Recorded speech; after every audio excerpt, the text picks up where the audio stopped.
Started with today's finance committee meeting. So, sales tax report, Mr. Martin, looks promising. It does. Sales tax continues to outpace what our forecast was, and year over year is a greater amount as well. This is pretty much keeping from what I hear from my colleagues, and then also from all the statistics that we find out there either by the state or your private providers all see the kind of trend. So we're not alone. When we look at this sales tax revenue, do you get an itemization as to what businesses it comes from or whatever? So I guess what my question is the increase universal against all of our retail sectors?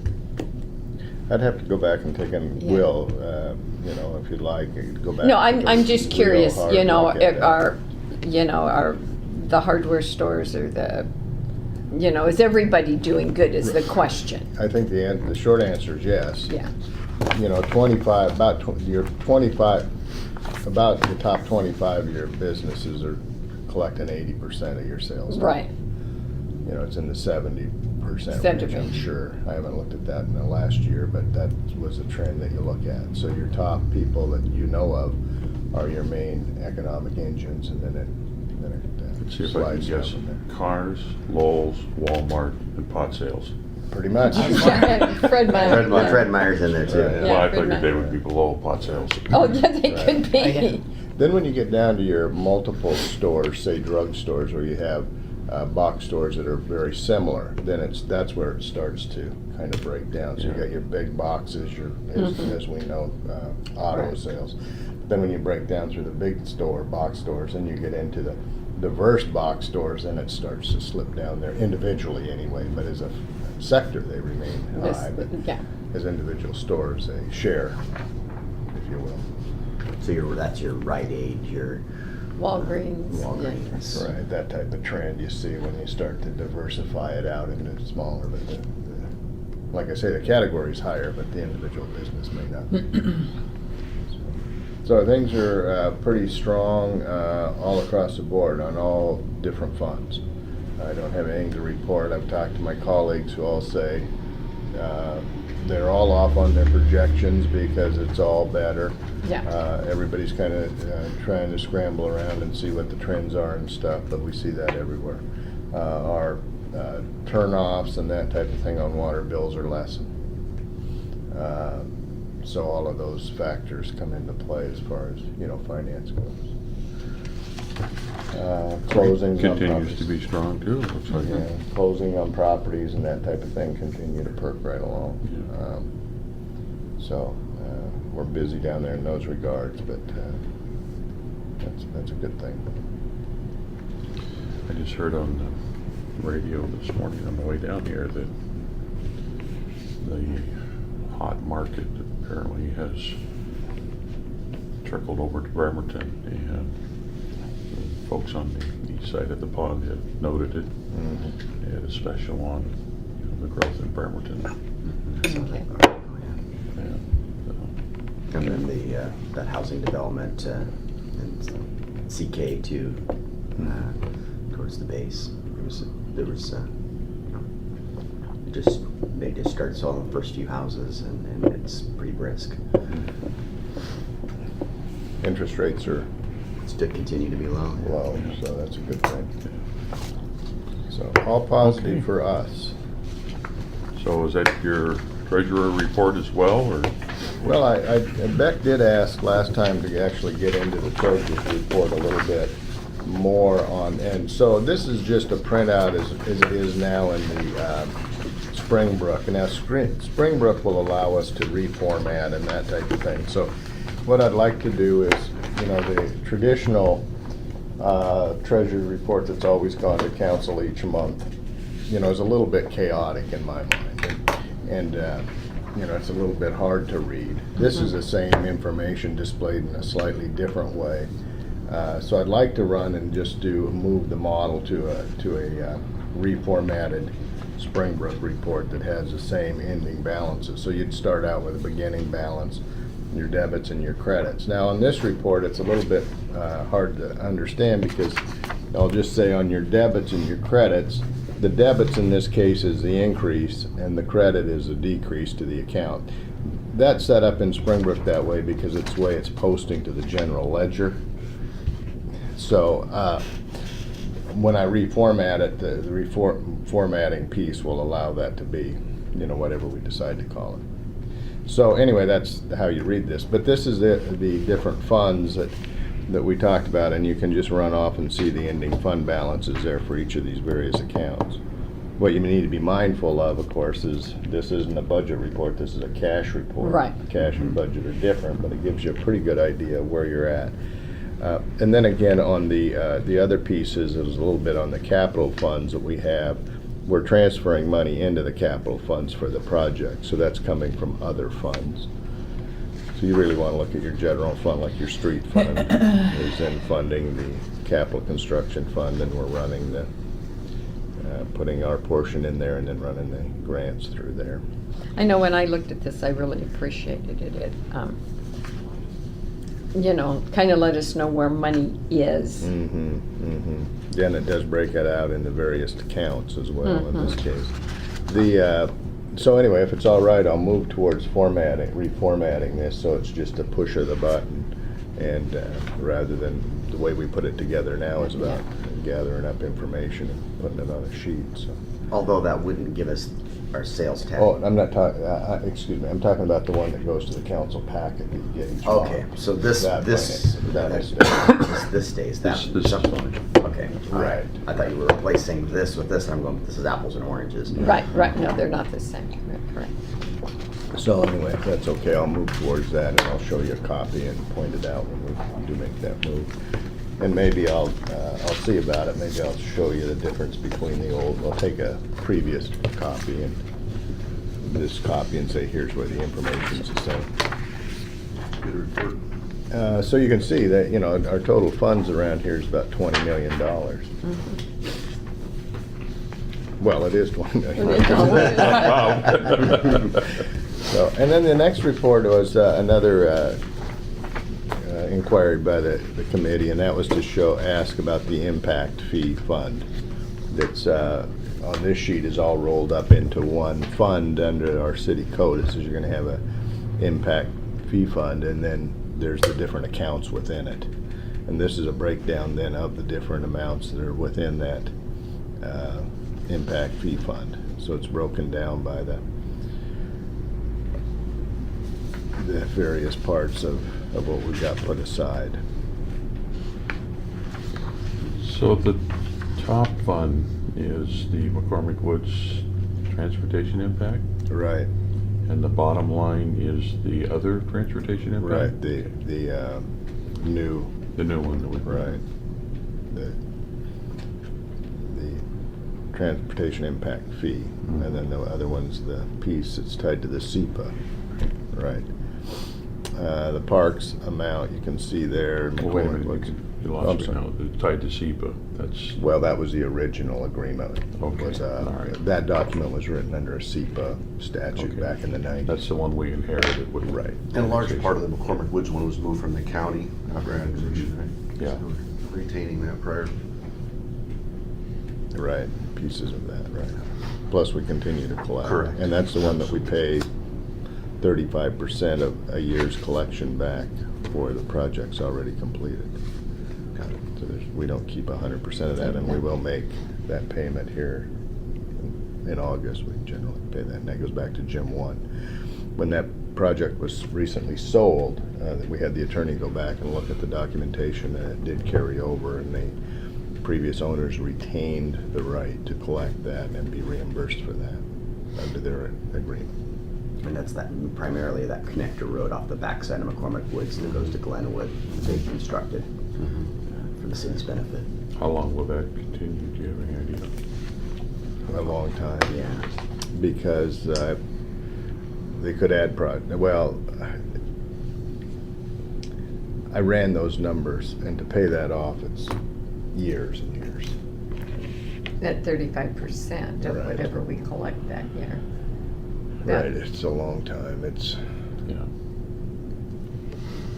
And that's 35% of that year's collections, not Right. 35% of the fund balance. Yeah. Right, and so that depends on how much you collect as well, but it's a long time. And I don't remember, but I did run that. Have we paid off the water system purchase? You know, are we still making payments on that? We are, I'd have to look in the annual report on That's based on connections to, that. Right, that goes on for a long time. too. We show that as it's set up in the annual report. Like, oh, what might be, I was gonna say like a purchase, which is a little bit different, but I'd have to look that up. Let me make a couple of notes. Any other questions? Information technology upgrade. and then the next report was your rebalances, was the last page.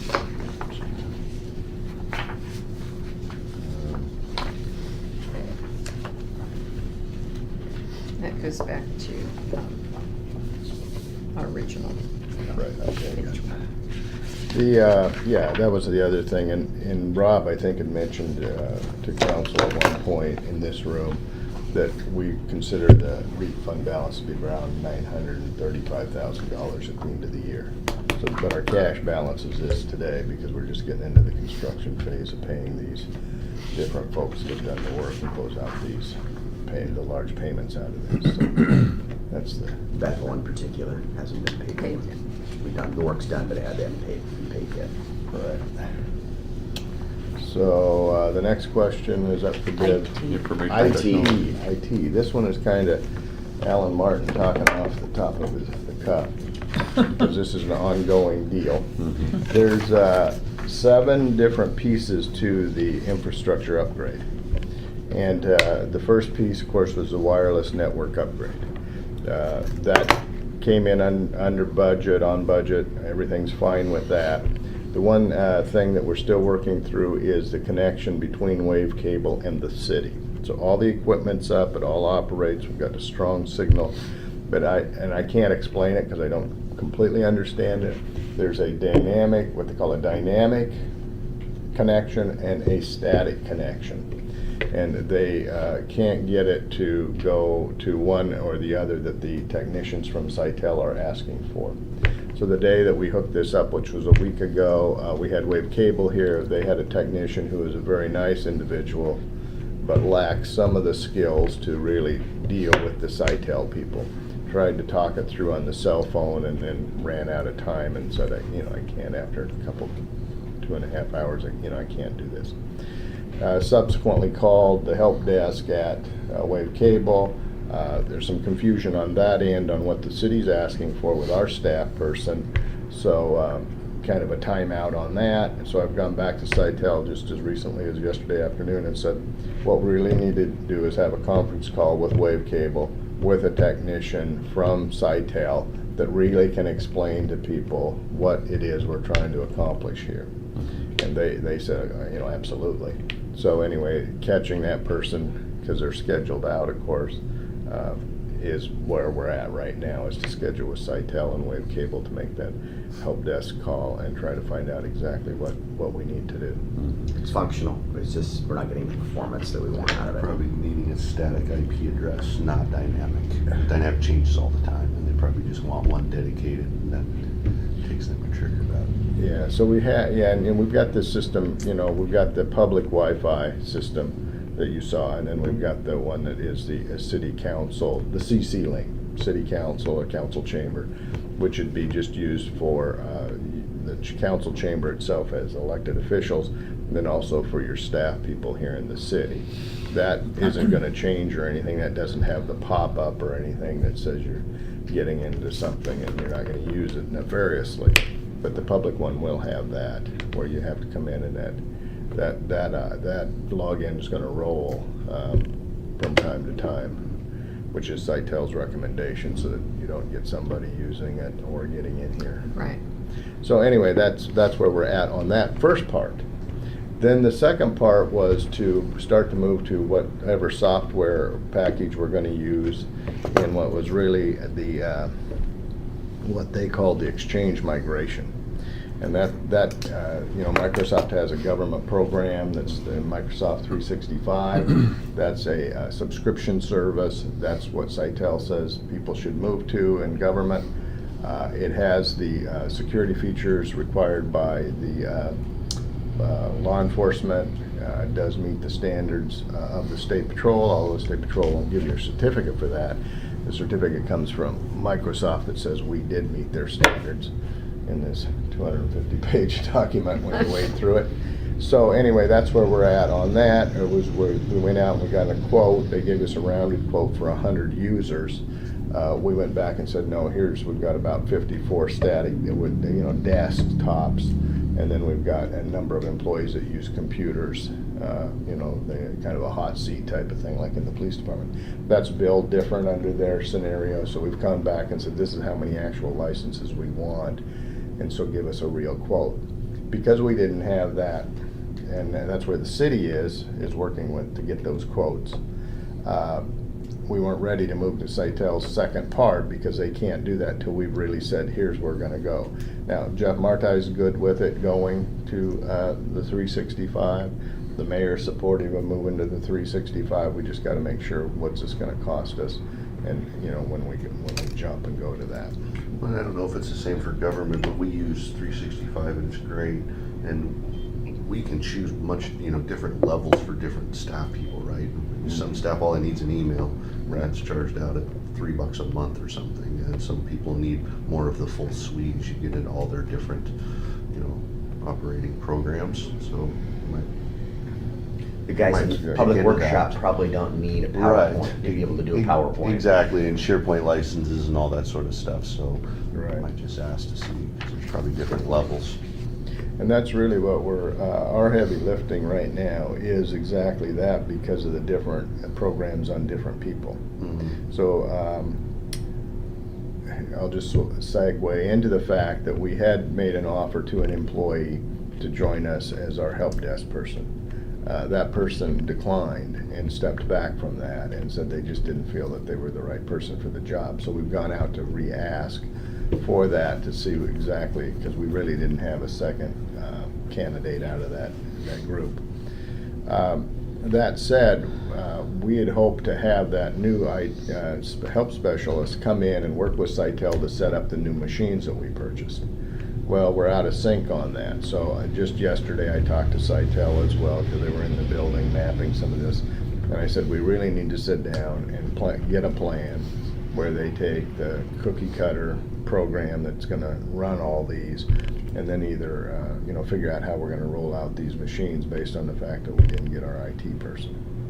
So, that's in the mix as well. But that falls into what you brought up, and there's, every of these 22 machines that we have out there, everybody has something that somebody else doesn't have.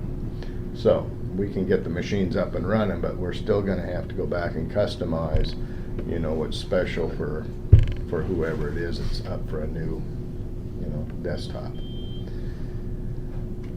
That said, too, I got a Deb Walker, who was our backup to Vince in our office that does payroll, is going to be leaving us shortly. Has taken another position elsewhere. So I'm going to have that as well. I'm going to have to go and reallocate some of her responsibilities. Also work through that as not having the backup that I had before. Now the good thing about it is Sitel's on contract now to be our backup if in fact you gotta say come up here. That's not cheap, but it's better than having the whole operation shut down because your IT guy's on vacation. So this IT specialist or help desk person, when was that budgeted to begin? June 1st. So I Well, wonder if July there, was 1st. there any value of maybe looking to bringing in a contractor to help get this initial stuff set up while Then we're you'd lose- We talked about this. while we're going through But because we've it could gotta- be 60 days until we can onboard yeah. somebody. Right, And that's then we're exactly. caught up. And we're gonna But get we've a- lost the knowledge. Yeah. Yeah.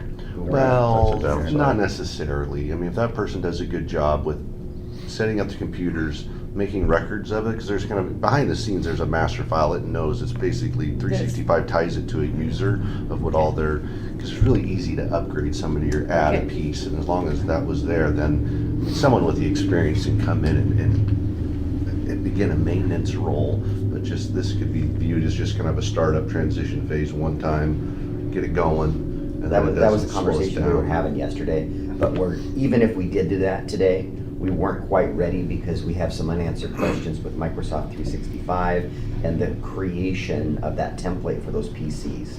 So my thought was if we could do it with Sitel, there's a possibility. There's an opportunity to potentially do it with the county or some other vendors. So we were, matter of fact, talking about that very issue yesterday.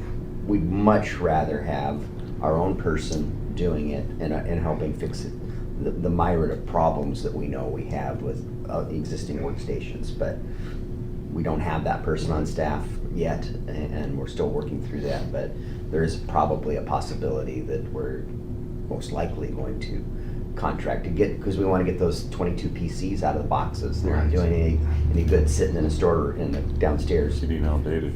Yeah. Yeah, really. Yeah. Yeah, there's some truth in that. Yeah. So that's where we're at on that. So got kind of this parallel set up these machine issues I'm dealing with. So that's all within this program. And I've been down this path before, so not that they are ever comfortable. So anyway, we're real close on getting the internet done. I think we get that part. We are getting the second phase caught up with on our end on the Exchange migration on the 365. So what Sitel is working on is they've mapped the system, and they're talking about the server migration and the virtualization, and that's where we go down to less equipment. So that's where they're at. They're in the engineering phase of that. And so they've got about a 2 weeks worth of work before we'll hear back from them. So we have 2 weeks to try to get these other issues up, and then they'll drop back. Once they get their mapping and everything, they're gonna give us the equipment list to purchase. Then hopefully we'll have the 365 figured out, and then they'll get back to 2. So we'll pick up back where we are and work through. Phase 3 is about a month process, or 2 weeks of engineering, which they'll accomplish now, and then about 2 weeks, they think, for them to come and get everything set up and migrated. Their suggestion is, and we're following all their consulting, is really, instead of migrating over broken systems and patches for 17 years, they really want to work from a clean slate. They say, hey, a little bit more time, wage-wise or cost-wise for them in man-hours, but they say you're going to clean it up. You're not going to go. We're not going to have to go back and come in here and say, how come, this isn't working right? Because we will know what we put on there. So that's going to cause some work on our end. But hopefully in September we'll really be deep into this, that part of it. Would you ask the question, because I'm assuming that this Mass 360 is going to go away as we migrate over to the new Exchange server? I think so. Well- And if it does, is there any incompatibilities with the current iPads that we use? I mean, I know we can log in just through a web portal, but is there any issues between the Microsoft platform and the iPads that I know council uses? My understanding of the Microsoft devices that we're handing out right now don't have, the city-owned devices don't have Mass 360 on them. I think we could probably take it off of the iPads, but I mean, just from an email perspective, right? I mean, right now, that's basically our email server. I'm assuming that will Microsoft go away. Exchanges. Yeah, with this server migration, we will have a better email server than what we have currently. Right. Which we should be able to take that off of there and go directly into there. Right, so just curious, is there an app that's compatible on an iPad, or are we just logging in through a browser from the iPad? You know what I'm saying? I believe I know what the answer is, but I don't want to So say we that. just ask. Yeah, we're using an app, that Mass 360. Right. And Which then obviously is Apple compatible, Mhm. iOS, but is Microsoft Exchange, do they have, or do we have to just enter through a web portal? See what I'm saying? I'm not positive on that. I know that the devices were set, the shop has iPhones now. They don't have Mass 360 and they don't have an app. Right. It's the, you know, the email icon Yeah. is how they're getting and checking their email. Right. I have on my work iPad, I don't have any special app, but I can get into our email server, and it's Microsoft. And the new server's supposed to have better security features, and you see, and the new Microsoft Exchange program will go into the updated one. So I would assume in this That- day and that is the age, goal. Everything would be fairly. yeah, it you should would all be think. through Yeah, that. you would yeah. think so. Yeah, that's the goal, is to go away from Right. you know, that third-party piece of software. So we're onto the. Okay, are you finished with yours? Yeah, just to let you know that, you know, it's early on in the process, but I don't want to lose this time now, because my Right. goal is to get this done by the 31st of December. And so we're busy with that. So I asked Deb to do a little bit of work, and that's why she's here this morning. The, as you know, what kind of kicked this off, and it was going on in the back of my mind. One, as you're hearing, we've lost a couple of employees, and actually there's a third employee. We got close to having the city hall fully staffed for the first time. We had everybody hired, and now we're down 3 now. We've got the 2 that Alan mentioned, and then we've lost 1 in the court too. So the job market is changing out there. And I had the chief walk in my office the other day, or a couple weeks ago, and say, hey, Paul Spo's hiring a new police chief, and you know the salary range is going to be this. And I said, yeah. So I asked Deb Howard to do a little survey, at least the department heads. So we've got an informal survey that we did, Gig Harbor and Kitsap County, just to kind of look We at did. some of our Yeah, folks. I tried to look just locally. And I just think it would be very detrimental to what we're doing if we lost somebody over, because we're not, you know, compensating them Is that why properly. the IT guy moved on? No. No, All right, Not- Keith?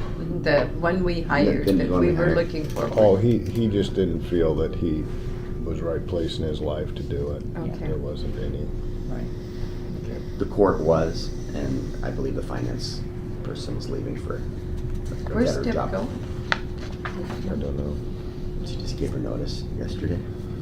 Wow, that was kind of a shock. And then with the court person, I've been doing this a long time. Yeah. the court person, her previous employer offered her more money, so she went back. I mean, you see Oh, that this out is there. just a new hire in the courts. Yeah. The new hire Yeah. we And have. right now, it is unbelievable. The labor market we're doing the same thing. It's crazy out there. It is absolutely crazy. And I'm not saying. Unprecedented Mhm. Yeah. what we're facing with the labor pool out And there. you're chasing talent. Yeah. I Oh, mean, yeah. it's the good people that you're chasing, and you know, there are people, but they're not usually the skills you need. Right. Well, I think for all of us to understand the cost associated with onboarding a new staff person, that Oh, yeah. process and lost, you know, pretty soon, it can be really de minimis to maybe bump somebody to keep them, because it's hard to find out there. It is just really. Well, there's no. I was just gonna say, there's no farm clubs either. You know, Right. in our finance industry, it used to be C First just used to suck in everybody, and they'd hire for 2 spots, hire 8 people, and they'd train the 8 and then keep the 2 top people, and they would dump out the 6 people, which were good people for the most part. At least they were trained people, and some of those people went on to have great careers, especially in municipal finance. But there's no farm clubs. So you take somebody and you train them, like our front desk people usually we do. I mean, you're giving them skills that are very portable, Right. that could go to any municipality. And if they go and do that, if somebody hires them away, you're taking another raw talent and spending another 6 to 18 months to get them up, so you could actually walk out the door and say, hey, I'm real comfortable here. You're facing the same thing. Right.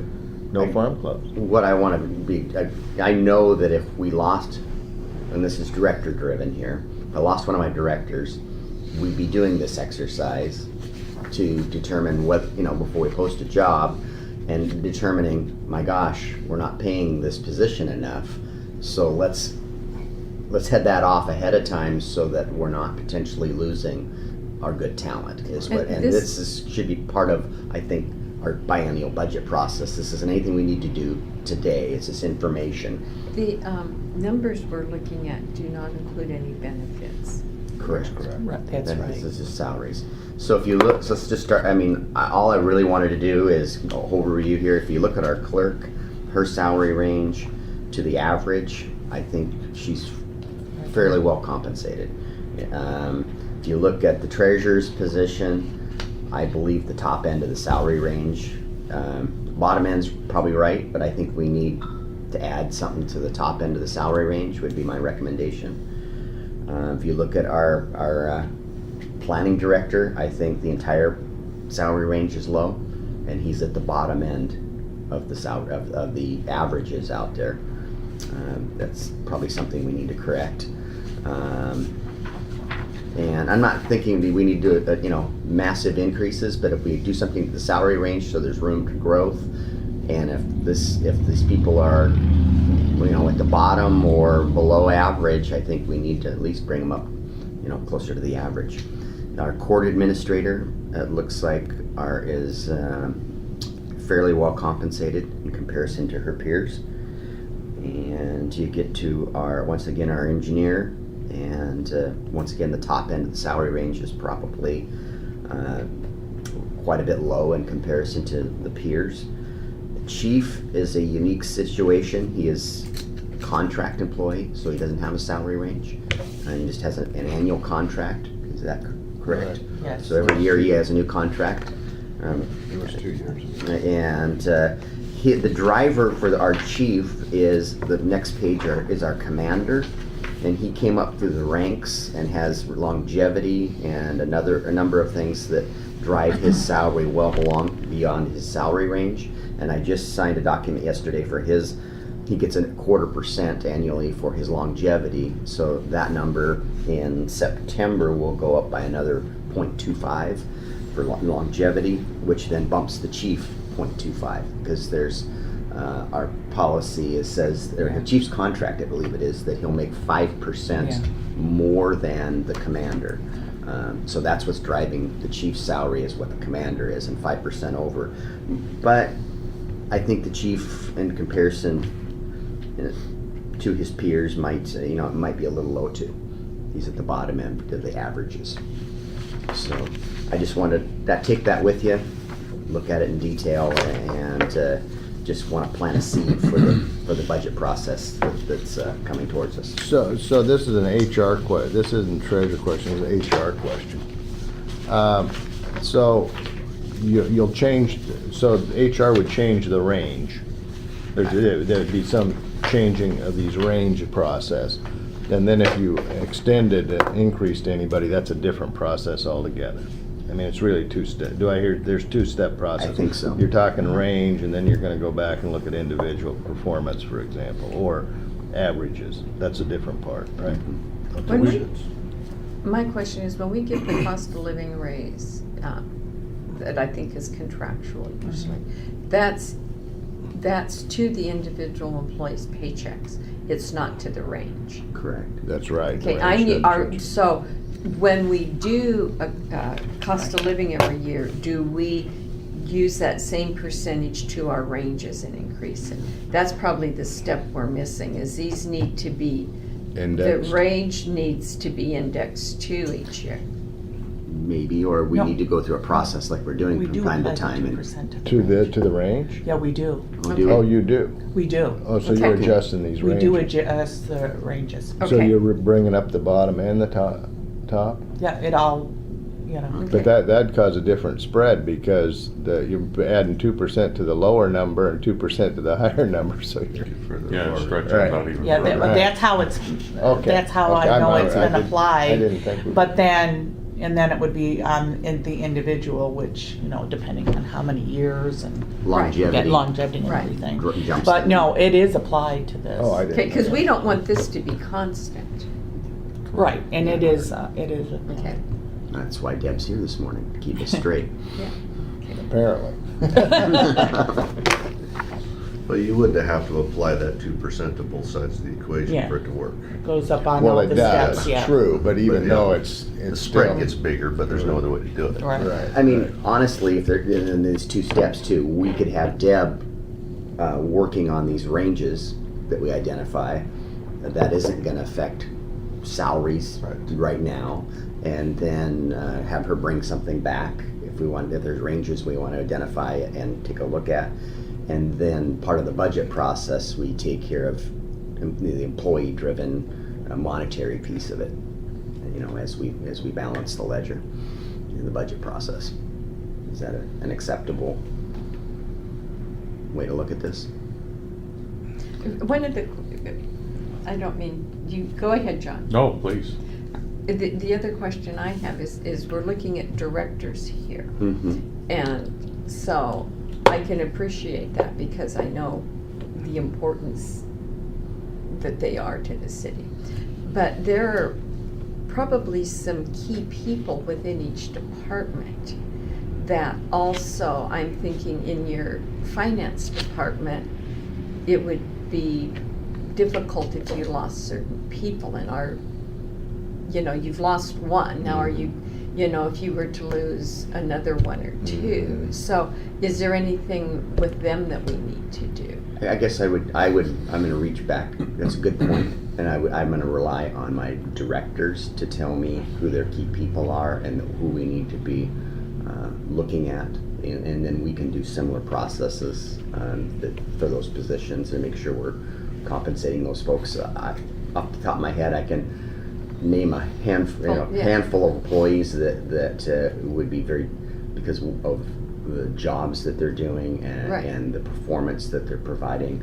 We had a young man here talking to us about our well system here recently that I think is a very good hire that we've promoted, and we take a step back if we lost that person to You don't want to be hostage to your employees, but you also want to make sure you're treating them fair, and you don't want them, I guess in one way you want them to better themselves if they see opportunities, but we don't want it because they're unhappy with, you know, certain aspects of the job. Well, we do at the transit, we do a formal consultant-driven salary survey.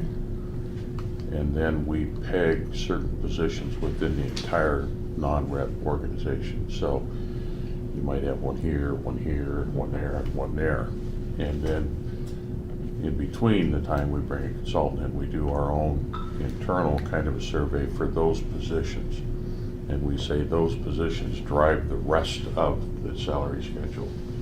So if you see increases in all four, you kind of move them all up appropriately. And that way you're making adjustments to positions that may not have specifically looked at for a salary Salary comparison. survey, yeah. And it's, you know, you raise a good point. It's got to be somewhat, you know, not personality driven. Correct. Exactly. That's the key to this, Right. especially with this small organization, because, Right. you know, I have, or our finance has accountant 1, 2, and 3 positions. So when you start doing that, you're gonna have, you know, we have to be mindful of. Yeah, you got to get Exactly the what John was personalities talking out about. of it, so. And the other thing too, if you look at some of these ranges, what happens is when you replace somebody, you have to start them at the higher end.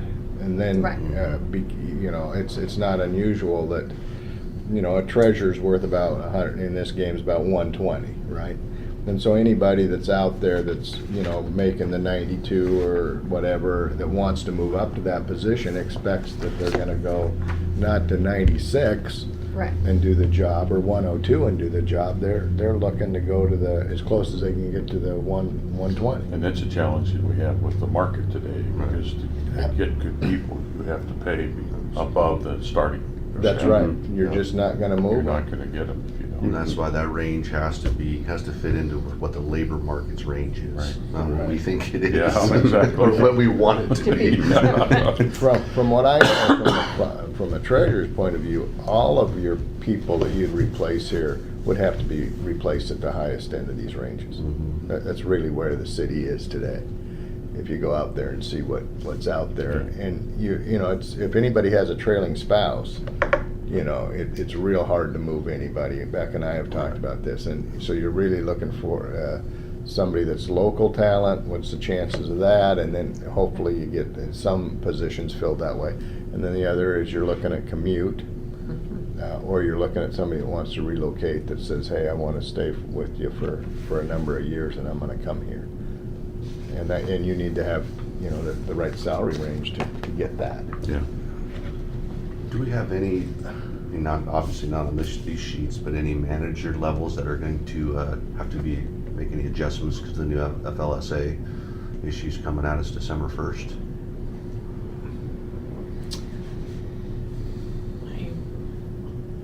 December 1st, is that what I said? December 1st. I don't think so. The only one I don't think so. What would that do? Exempt. Yeah. Well, and again, municipalities may be I treated a think little we'll- bit differently, but they've reset the exempt status to, I think it's about 47.7. So nobody could be an exempt employee that's paid less than 47.7, and that's up from what, $21,000. I mean, it's I don't think we really have the issue here on that. I mean, you're looking at, correct. I didn't know. $47 an hour? No, salary, 47 Salary. annually. Yeah. Oh, Right and now, exempt status 47,000. is like Yeah. 21,000, and they're moving it to 47.7. So Oh, it's yeah, impacting okay, some okay, right. industries Yeah, but it- drastically, but nothing. It's not here. Yeah. No, we're up that on everything, and then Because most of your people are hourly, right? They're They not are. exempt. they are, and then when we call Yeah, them we in, don't. they're doing, you know, we just pay overtime Right. whenever we Right. get that, which is just the easier way to go, as you get it. Yep. You know, you can do the comp time thing, but Back- that's within the range, right? Yeah, but now there really isn't here.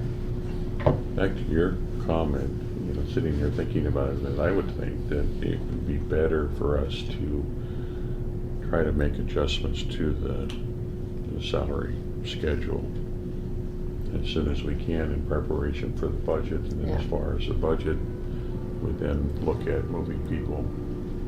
that was my recommendation, is Yeah, that, I think that makes how about sense. if immediately I work with Deb Howard and we work on these salary ranges? I mean, virtually every. Well, I would suggest take- that you go beyond just this list you have here, kind of benchmark a couple other positions in the non-rep and try to get a feel for it, because I don't think it's right to just these Right, 7. okay. Okay, I so think we we'll need to pick look at the whole and see what's appropriate. 2 or 3 positions in every department and get a gauge. Or- I don't know that necessarily needs to be in each department. I think what we do is, if there's similar type positions, a clerical position, Mhm. for the most part, Like your is the depart- same regardless of what Okay. department, so that's kind of a benchmark position. Like Ellen, and I'm trying to think who her counterpart is in. DJ. Yeah, DJ. yeah, you have that all through, you're right. Okay, so we'll take this a little deeper, but I think that's the path I'd like to take, is I Yeah, think you're right. I mean, taking the treasurer there, I mean, if we just look at the averages, I think our salary ranges need to be at least the averages. And then we'll fix that portion of it. And then in the budget process, you There's folks a- talk, well, then we'll talk people, and if the people are out of whack. Well, there's the AWC salary survey, and I would suggest at least you go back and touch Right. on that. Okay. And look outside of the region as well. Well, as long as you're To get some staying idea. like size. Right, that's what I mean, but Yeah. that's the way that's set up, but I would just suggest that you go and at least confirm that this market is keeping with the other markets. Yeah. Okay. I mean, because if you're gonna go outside and hire an engineer, a new treasurer, It's unlikely you're gonna get one from Kitsap County. Right. right, unless you steal somebody that wants, you know, a move-up person from one of the other cities. But at the salary, and if we're gonna stay at the average, Right. you can see a whole lot of moving up opportunities, so. Well, and Unless it's a what I'm junior afraid of engineer. is Right. Bremerton or Paulsbo has an engineer need, and we're paying our engineer 20 grand below the market rate. Yeah, no, That's not a different commute. Well, and then. And I don't want us to be the low hanging fruit yeah. that gets picked. What you have to, it should become a training ground for someone Yeah. else. So, okay, so there's some tools with AWC that we can. Yeah, Oh, that's yeah, it. definitely. Okay, so we'll bring this back next month and talk about it some more. Fire ILA. So, we've talked about this quite a bit. I think we're all in agreement, whether we like it or not, that we're gonna compensate starting this next budget process, $50,000 to the fire district to cover part of their $166,000 in overhead for the employee that's doing primarily work for the city. The changes to this document, the bolded document, that you have, they're different. I mean, you've seen this document before. About, I don't know, halfway down the page it says other cities, because this is the questions that you guys asked of me last time I presented this. What other cities were paying for these services? So you can compare our 50,000 to Bainbridge Island's 160 that they're preparing. Gig Harbor's paying $100,000 for these same services. Paulsbo has a unique relationship trading services, and there's no money exchanged. Bremerton has its own fire department. Pierce Central for the city of Puyallup pays 170. Excuse me, the city of Puyallup pays 172. Pierce Central. And Lakewood and University Place pay West Pierce $225,000 for those services. So that's the new information, and if you flip this over, one new piece is I've talked to Dave Lyman at the county, and hasn't gotten me the information, but they have no interest in providing the overall service to us, but they have the technical expertise for these large systems that Fire District 7 doesn't. I was contemplating and talking to Nick with having maybe a vendor agreement out there, but Dave Lyman appears to be interested in providing those the review of the design and the inspection of those large. So the new high school got built, a big box store got built. Those are systems well beyond the expertise of the staff that he has, and we want to make sure that they get, at 7, that they get designed properly and the review is done, properly, and that they're inspected properly. So my recommendation is that in other jurisdictions it is the case that we add an ordinance that allows for the pass-through of that fee, whatever it's going to cost to have, Kitsap County review those drawings and inspect that it'll be a pass-through. Moving down to the bottom of the page, so this is really the policy questions here. So where it says, should we develop a fire inspection and review fee to cover the cost of the services provided by Fire District 7? So, and again, some examples out there. In Kitsap County and Bremerton have their own fire departments, so it's just part of, their operations up there. Paulsbo they charge $132 every time they touch something. So for every time the fire department touches something, and so there's that's how they're doing it. The model that we like the best, that Nick and I do, if we're going to go to a fee-based and pass-through, is Bainbridge Island's chart. These are Bainbridge Island prices. I think we need to try to get to a number based on our activity that gets us close to that 50,000 that we're passing. We just want to recover that cost. And I think what Nick and I would like to do is work on this and determine something off of the commercial and something off, just a one-time fee, not every time the fire department touches, and keep it very simple. And we would come back with a fee chart based on the value of the project, and a sliding scale. We think that makes the most sense. And I don't have that number yet and what that would mean, but so right now I have the moving pieces that I have related to this. The fire department is making the first draft of this ILA. Aside that, it doesn't affect at all this fee reimbursement piece. That's a policy decision on our side that would need to get implemented prior to our budget process so that we have a revenue source that's gonna cover that expense that we know we're gonna have. Otherwise, it's gonna come out of our general fund. What's some of this other stuff up here, Rob? These are things, this is just an ongoing work On the list. backside. An ongoing work list. You've seen these before. They're just not new information, so I didn't at least highlight them on my, if you're talking about the duration of the agreement, the current ILA we have was open-ended and it would only be relooked at if either party wanted it relooked at. And there's an RCW that says it can't be that way. So, and that these agreements need to be closed-ended.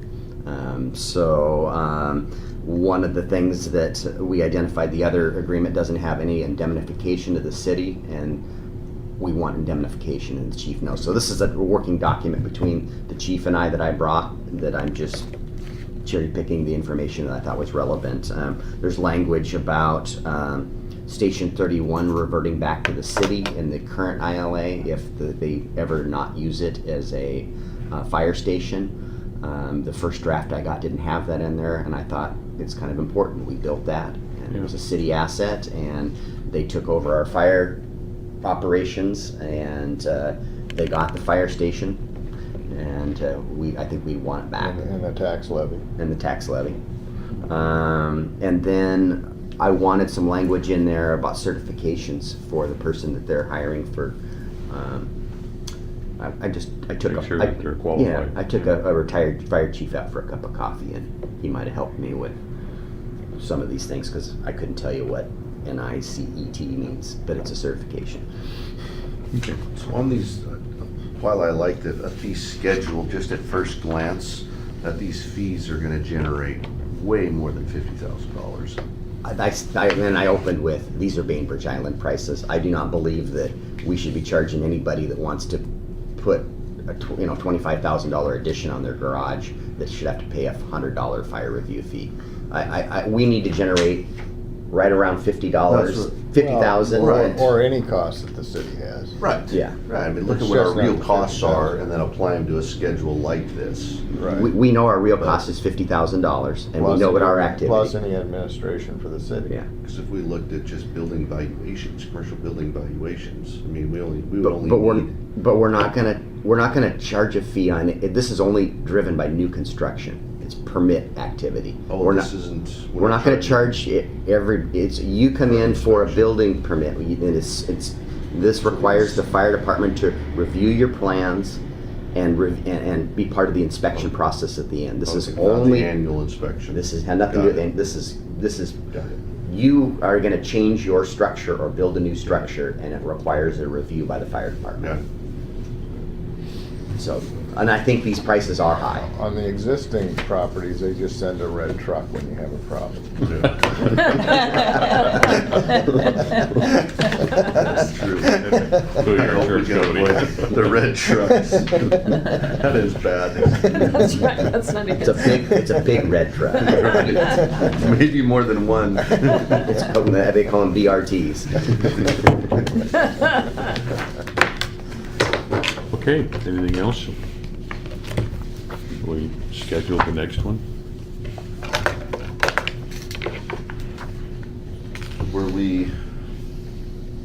There was talks of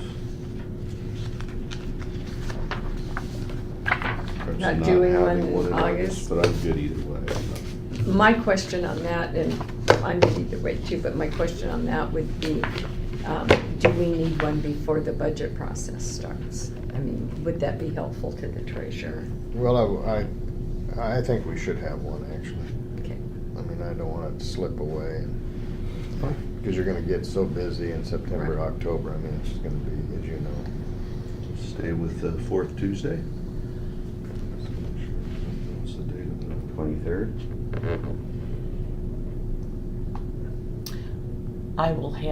I'll be working on the salary scale, but I won't be here. I'm gonna be gone from the 17th to the 23rd. You give me the information, I will do my best. Deb Howard impersonation. 23rd works for me. 23rd, I'm Okay. I can't do that. You can't? cannot? I cannot do Okay. that. That entire week is just toast. The 30th is wide open. Could we do the I'm gone the 30th? 30th. I'm Okay. here the 16th. I've got a Or later in the meeting. week. Are we having subcommittee meetings at Transit in August? No, Okay. So I can remove that. Are you gone the whole week of the 22nd? Is that what you said, John? it's pretty well shot the whole week, yeah. 16? Is that too Oh, soon? Yeah, that wouldn't really have any Okay. updated materials. Yeah, we'd be talking about the same But I time. mean, we don't have to do anything. I can just send out the form if you wanted to. What about the latter part? Is that too early if the following week, 18, 19? I know it's not Tuesday, but Yeah, that's not gonna work for you. Yeah, I mean, really, we don't really get everything. We don't start, the 23rd is early, really, for getting the state Well, and if, stuff. if you guys would allow me, I'll see if I can jiggle some things around on the 23rd and see if I can make that work, and I can let everybody know. Yeah, I think that's fine. Seems to work for everybody but me, so I can, once I get over the Oh, office. the 23rd. Mhm. Is that a challenge for you? Well, like you, I can make it work. I have my grandson that week. Hmm. And, he's old enough to stay home by himself for an hour. Are you gone the whole week of the 29th, Sean? Okay. Well, with that, why don't I just send out, I mean, we question whether we're gonna have it, why don't I just send out the sheet when I get it to the committee? We can send out the salary range piece as well, right? I mean, we'll have the salary range and you can see that. So you'll get the materials, it'll just be the discussion point that we can follow up with. Well, as soon as I get over to the office, I can see if I can Do jiggle we some wanna- things around. You should for probably the at least 23rd. put it on as a We should put it on placeholder. So the placeholder. 23rd Yeah. and Yeah. And Owen can entertain himself. He won't get in trouble for an hour on it. It's a good social experience for him Yeah. to be bored and listen to us. Oh, yeah, I could bring him here. I was thinking I'd leave him at home with his iPad. Well, I was thinking if you brought him here, he might have some beneficial suggestions. I might find a Pokestop. That's right. You should let some IT support. Yeah. Yeah. Kidding. yeah, that's I right. gotta, It's very intuitive to That's use. right. Say, "Oh, just do this." I know. the other day, the problem that I'm experiencing over at Transit is the retirements. The agency is 30 years old, 33 years old, and we've got a lot of folks that are retiring. I've got 4 retirements, all happening within about a month of each other, and another position that we have is changing jobs over to the other side of the pond. So, long story short, we were down at Anthony's, I think it was Thursday evening. We were having drinks with one of the folks that were leaving, sitting outside on their patio, and I saw Mr. Chang coming off of the ferry, face buried in his phone, and instead of normally he goes down and catches the little foot ferry to come across, he was walking up onto the deck around Anthony's. I Looking for his Pokemon. I waited to see him so I could ask him, but my gut was telling me that he was playing that Yes. Pokemon. Oh, yeah. They're everywhere. I mean, it's great. We're seeing all kinds of people Yeah, they're- walking. I just don't wanted somebody to walk out of traffic. I mean, they're all. I watched the guy over on the boardwalk walk into one of those concrete pillars with the holding up Anthony's. And you gotta be looking where you're going, not looking at your phone. Yeah. And speaking of, No comment. comings and goings, I was up in the court yesterday talking to Deb Hunt, and the judge does intend to retire at the end of her contract at the end of 2017, and Deb Hunt plans to retire at the same time with her, so that's something we need Oh, to plan for in the okay. Yeah, well, at least you got a heads up. Yeah, 20, as part of the biennial budget, that second year, and realistically, they know it, and I think we know it. We're signing a lot of checks for pro tem judges. Judge Decker only wants to work 2 days a week, and our demand is much greater than 2 days a week. With that, though, is going to come, we'll pay less for pro tem judges, but the prosecutor and the defense, if we expand the contract to an additional day a week too, is going to cost more too. So we just reality that we need to deal with in the second year of the biennial budget. So We've got currently we've got 5 retirements in the biennial budget salary estimates. That are over, payouts would be over $10,000, let's put it that way. Probably 10 to 15. Police a little bit more because they get, more buyout. we'll have a. Can folks just cash out all of their leave, or do they have to bring it down? 240 hours of vacation is what everybody gets. So they have to bring it except down to the That's an PERS accrual, acceptable. though? You've set that up as an accrual? Yeah. Okay, Yeah, so and it's then on with balance. the, Okay. and then with the police, they do get part of their sick. That's part of the contract. And then It pushes about 3,500 over, say, a director. Yeah. Well, it's just, PERS is the one that if you cash out too much, they get grumpy. Yeah, that's why it set it to 240. Yeah. So you'll have people go out, that'll be on vacation for a couple, 3 or 4 weeks. Shipyard calls it terminal leave. I was just gonna touch base on it. So DJ is, September is her departure date, and that's exactly, we haven't seen a whole lot of DJ here because she's burning her leave. We've identified internally her replacement. We're not prepared to make an announcement yet, Mark. We would have, but with vacations. But even at that, you're gonna have to replace that person. I know that. So, and that replacement though is actually gonna come, we had a meeting last week about this reorganization of the permit processing.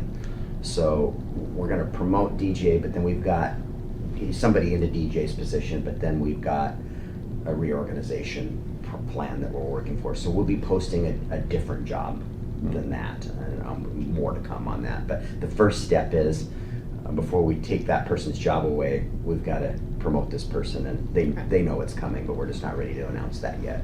And I think we need to do that here in the next couple weeks, because September's going to come before we know it, and we need to get some people trained before DJ is gone, and we're missing a body. So there's money in the budget that was prepared us for that, to do that. And, the city is kind of like the non-rem staff for transit. You don't have overabundance of people that are cross-trained, shall we say, that, Exactly true. when you lose one, you only have one. So you have to go find somebody to fill that. It may not necessarily take a PhD to fill it, but still, you gotta go find somebody and train them. At least a master's. Yeah, at least a master. It's amazing how the job market has changed. 10 years ago, we had a PhD that was, in our training department. Today, we do have a master's there. We were real lucky in finding that one. These are good problems, to be talking. We've got, we're exceeding our revenue projections. The economy Yeah. appears to be It's a healthy. double-edged sword. So these are good problems to have to manage. Right. I'd rather talk about, the challenge to find quality people than looking at, gosh, we need to lay somebody off because revenues aren't where they need to No, I be. agree. These are good problems. But it is a challenge to It find is. good people because we're competing with the Seattle-King County market heavily. Owen Pierce. Yeah. Yeah, actually,